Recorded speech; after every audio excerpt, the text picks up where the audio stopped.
All right, Larry Krueger here from the Pig and a Pickle Krug Show with a little 49er Lions NFC Championship preview video.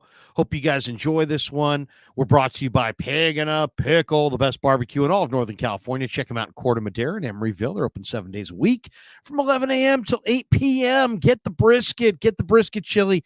Go say hi to Damon and Mary. Tell them that Larry Krueger sent you. And this video is also brought to you by Underdog Fantasy. I'm loving Underdog Fantasy. Check the link in the description. Use that promo code KRUG, K-R-U-E-G, and they will match you up to your first $100. This week in Underdog Fantasy, I'm going Jahmyr Gibbs higher than 3.5 receptions. I think they will throw him at least 4 in the game at Levi's. Brock Purdy higher than 279.5 passing yards. You think he's going to have a big day passing against the Lions secondary. Christian McCaffrey higher than 19 rushing attempts. He had 17 last week. I think he gets at least 20 this week. Nick Bolton of the Chiefs higher than 9 tackles plus assists. With as much as Baltimore wants to run the ball, Nick Bolton, who has a bunch of tackles seemingly every week, is going to have more than 9 combined tackles and assists. And Patrick Mahomes, I'm going with the money man on AFC title game day, higher than 1.5 passing touchdowns. Thanks to Underdog Fantasy for being a sponsor of the Krug Show. All right, let's get into it. The Niners and the Lions. The Lions and the Niners. Who's going to the Super Bowl and who's going home? Kyle Shanahan has gotten the Niners so close to their 6th Super Bowl championship. Over the last 5 years, the Niners have 3 appearances in the NFC Championship game. They've reached the Super Bowl 1 time. Do they break through? Is this the year they break through? Well, should be really interesting. 49ers are a touchdown favorite, and the over-under set at 51.5. All right, let's get into this game and some of the key elements of this game. One of the things that I think is really interesting is Brock Purdy. Brock Purdy going against the Lions. And are the Lions going to blitz Brock Purdy or not? Brock Purdy's the number 1 quarterback in the NFL this year against the blitz. But the Lions have blitzed a lot the last 3 weeks. Against Tampa, they blitzed 21 times. Against the Rams, they blitzed 15 times. Against Minnesota, in Week 18, they had 21 blitzes. But Purdy led the NFL this season in passer rating when pressured. And, you look at Purdy, he's got the number one rating in the league against pressure. He's 3-1 in the postseason. Do they blitz Brock Purdy? I think they probably will on some early downs. To try to get the ball out of his hand, and I think he's going to make them pay. Now, if you look at the Lions, they don't cover well. They don't have great corners. Cameron Sutton and Kindle Vildor. And the one thing about great corners is no way to fake it. If you don't have them, you can't create them. There's nothing that you can do to scheme them up or improve them. If you have questionable corners, you have questionable corners. It's the old saying, the key to pass coverage is pass coverage. In other words, there is no key to pass coverage. You just got to have dudes. And this is where the Lions fall short. The Lions are to me, they remind me of the 85 Bears in 1984. Next year, the Lions are going to be a monster. But this year, they've had a great year. But I think Purdy's going to wind up, if they blitz him, I think they're going to wind up, he's going to wind up burning that blitz. And the 49ers are going to make a lot of big-time passing plays against the blitz. So that's kind of the first question. Are the Lions going to blitz Purdy? And then the real key in this one for the 49ers is just can they pass the ball without turning it over? And if they can get Purdy into a nice rhythm, I think he's going to bounce back. If you look at his career, when he's had bad performances, he bounces back. I think he's going to bounce back. Better weather, better field, better conditions, weaker corners.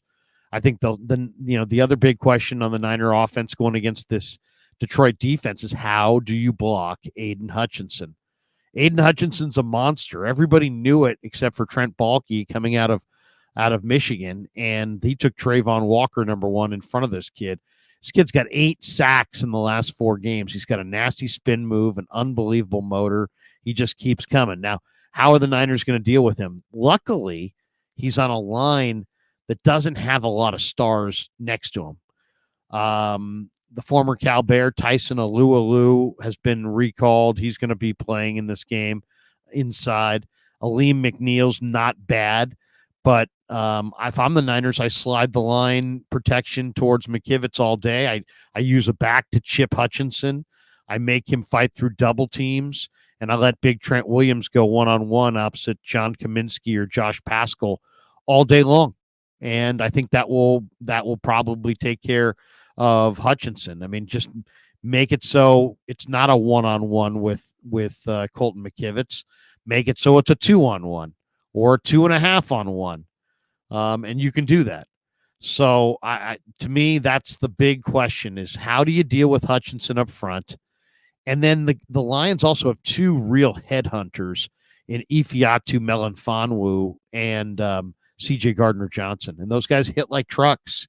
And they're going to blitz Melifonwu on some early downs, and the Niners are going to have to pick up those blitzes. But I like the 49ers to be able to move the ball up and down the field. Now, how are the Niners going to do it? They're probably going to do it with an assortment of shallow crossers to Debo, to McCaffrey, to Kittle. The Niners have better weapons, and they got a whole, well, I say better weapons. The Niners have great weapons, better weapons than this Lions defense can handle. I don't know if they've got better weapons than the Lions, to be completely honest. They may not, but they do have great weapons that are going to be very difficult for Detroit's defense to defend. So that's how I see this game. Offensively, I think the 49ers are going to run the ball at times, but here's the question for the Niners. Do you run it on first down against the number one run defense on first down in the NFL? That's right. The Lions give up only 3.3 yards per carry on first down to opposing running backs. So do you do that? I mean, the Niners have shown this year they'll run against 8-man fronts. They'll run against 9-man fronts. It doesn't matter how many guys you have in the box. They'll try to run it on you. If if they feel like they want to run, they run. So that's going to be interesting. Do they look to do something besides run the ball on first down? And how effective is Debo Samuel? Is Debo going to be out there just in name only? The 49ers are 30 games over 500 when he's out there. They're a game under 500 when he isn't. Sounds like he's going to play. If he can't, that means Juwan Jennings and Chris Conley get more time at the Z receiver position. But I expect Debo to play, and it would be incredible if he played well. I'll tell you one thing I wouldn't mind seeing, though, if he can't go. I wouldn't mind seeing Christian McCaffrey flexed outside and Elijah Mitchell or Jordan Mason getting some running back carries. But is that the route that Shanahan's going to go, or is he going to lean on, Chris Conley and more Juwan Jennings and maybe a little Ronnie Bell? So we're going to have to see on that front. But to me, this is a lot about, can Brock Purdy bounce back? And I think he can. Can the Niners block Aiden Hutchinson? And I think they can. And then can the Niner receivers win against the defensive backs of the Lions? And I think they can. The big key is turnovers. Detroit's very tough on defense. It's a hard-hitting group. This is going to be the ice bag game of ice bag games for the Niner offense. This one's not for the meek. If you're the faint of heart, if you're not ready to play physically in this game on offense, then you might as well just not show up, because the Lions are going to bring the thump on defense. They are going to hit, and they're going to hit, and they're going to hit some more. So it's a hard-hitting team. It's going to be a very physical day for the 49ers offense. Can they stand up to it? Can the Niner offense stand up to the physicality of the Detroit Lions defense? That's really the biggest question. On the Niners have an advantage on the outside. If they want to blitz Brock Purdy, he's proven time and time again this year that he burns the blitz. So what's it going to be? Can the Niners run it on first down? If they do, can they have success? And can they avoid turnovers? When Brock Purdy doesn't turn it over, he wins. He wins a lot. So I think Brock's going to bounce back in a big way. I think he's going to have the game of his career and vault this team to the Super Bowl. So that's what I see. I see the 49ers scoring 30-plus points against the Lions. All right, let's talk about the defense. This is where it gets a little bit more complicated. When you're talking about the Lions, man, what's scary about the Lions are the weapons and how complete they are offensively. Jared Goff has had a great year. Why? Because he's surrounded by a near all-star crew. Penei Sewell is the best right tackle in the game. Frank Ragnow is the best center in the game. Amon-Ra St. Brown's as good as almost any receiver in the game. He's a true number one. They got a deep burner in Jamison Williams. Nobody's as fast as he is. Sam Laporta is one of the greatest receiving tight ends as a rookie the league's ever seen. Great ball skills, plays with incredible tempo, very elusive, very hard to stop. And then the combo of David Montgomery, why the Bears ever let him get out of town, and Jahmyr Gibbs, who's just an electric playmaker. They've got it all, man. They have got it all.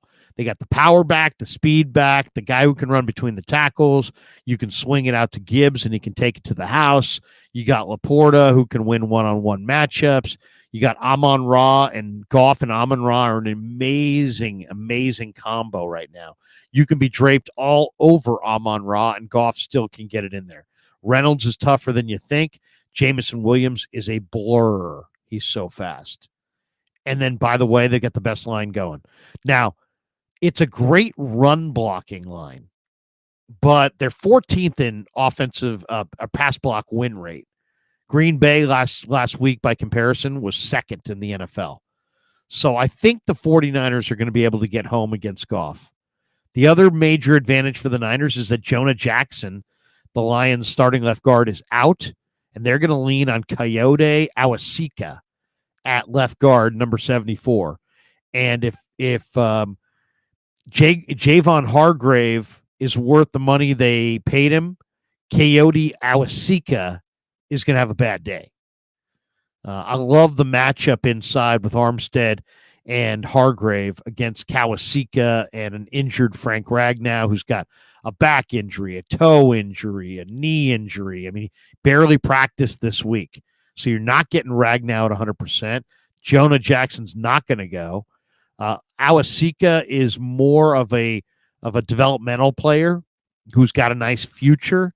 He's got some impressive physical skills, but he's not near the player of Jonah Jackson. Graham Glasgow, pretty ordinary at right guard. The interior is not that great. Now, Ragnow is a tough throwback leader. He is kind of, I bet you he's Dan Campbell's favorite player. He's really, really tough, but he's also hurt. So Armstead and Hargrave, and then maybe blitzing Warner and Greenlaw at times through the A-gaps.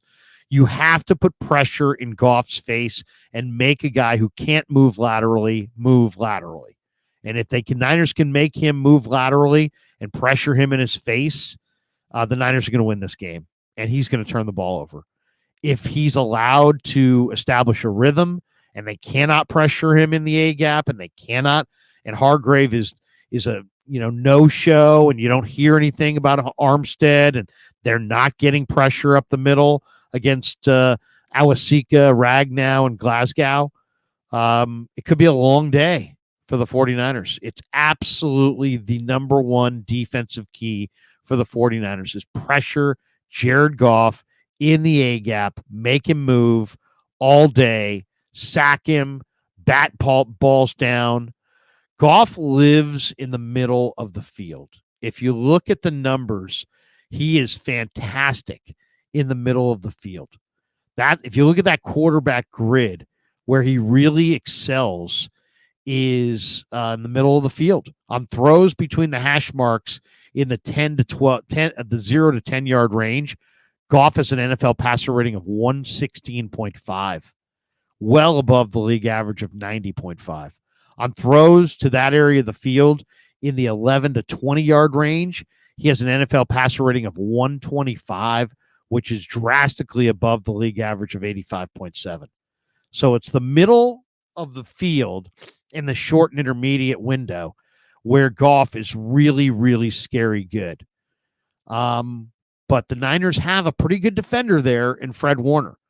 Fred Warner is probably the most dynamic off-the-ball linebacker in the league today. And to me, Warner is going to help negate that strength of Jared Goff.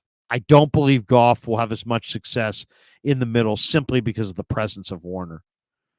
And then this is a big game for the Niner defensive line. You know, Nick Bosa has said nothing but positive things about his college buddy, Chase Young.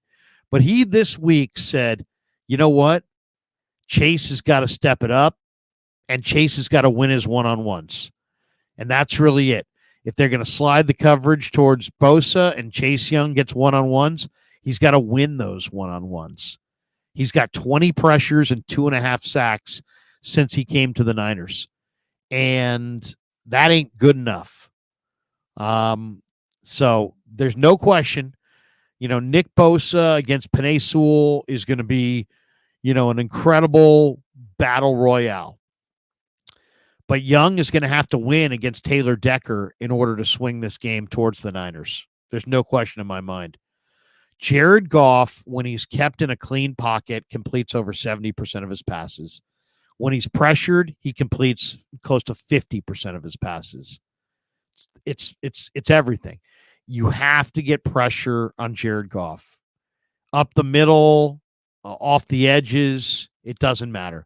But Chase Young, they're going to slide the coverage, their protection to Bosa's side. They're gonna at times, you know, at times they're not going to slide it, and they're just going to let Sewell go one-on-one with Bosa.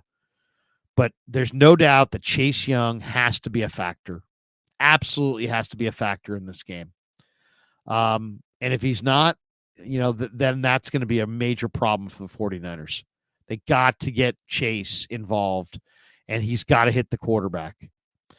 And then I would say the other reason I really like the 49ers in this game is the experience factor and the home field advantage. You know, there's the teams that have been at home in the NFC championship game over the last 10 years, 8-2. There's only been 2 road teams in these playoffs that have won. Green Bay beat Dallas in Dallas. Kansas City beat Buffalo in Buffalo. Other than that, all the home teams have won. The Niners have more rest. The Niners are healthier. They're at home. They're older. They're more veteran. They've been in this spot before. You know, the Lions are going to be in that, you know, that dangerous mode of, hey, man, let's let it all hang out and let's go for broke because nobody expected us to be here. Or will they feel the pressure? You know, the 49ers, I really think the Lions are going to be next year's team. Why? Because they're going to get somebody next to Aiden Hutchinson. They're going to get a couple more linebackers. They're going to add 3 or 4 or 5 more pieces to the puzzle, and they're going to be hell on wheels next year. I you know, if you're in Vegas during the Super Bowl week, put some money on the Lions on a future bet next year because they're really the way the Bears were coming at the end of 84, you knew they were coming in 85. And the way the Lions are playing at the end of this year, you know they're coming next year. But this is the Niners' year, and I like Jair Brown over Logan Ryan. I think it will help the Niners both in the run game and the pass game. I think Jair is going to play very well in this game. I think Ambry Thomas is going to bounce back with a really strong effort. I like Chase Young to finally, you know, he knows there's money on the table. He gets a couple big sacks in the NFC Championship game. Somebody's going to break him off a big contract in March, and he knows it. So he's going to be playing with his hair on fire, and the tougher team will win. And I think the 49ers are probably, at the end of the day, the tougher team. Joe Montana and Barry Sanders will be honorary captains. That's pretty cool. Journey's going to perform at halftime. That's pretty cool. I can't wait for this one. Better weather. Brock Purdy bouncing back. The upstart Lions looking good, but not good enough. And the Niners going to Vegas for the Super Bowl. All right. Thanks to Pig and a Pickle for being the title sponsor of the Krug Show. Thanks to Underdog Fantasy again for sponsoring this video. Thanks to all you guys for supporting the Krug Show on YouTube.